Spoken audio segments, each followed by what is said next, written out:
Hello everyone, welcome to M.K Learning. Today we are going to learn some advanced and basic words. Let's start the video.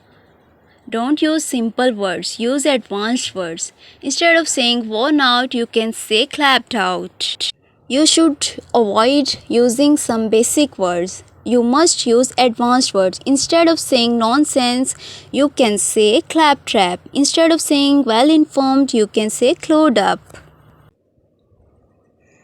Instead of saying happy and satisfied, you can say contented. Instead of saying very foolish, you can say crack-brained. Instead of using complete or total, you can say crashing.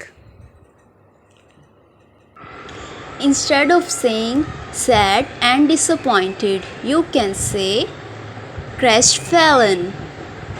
Instead of saying bad or unpleasant, you can say crummy.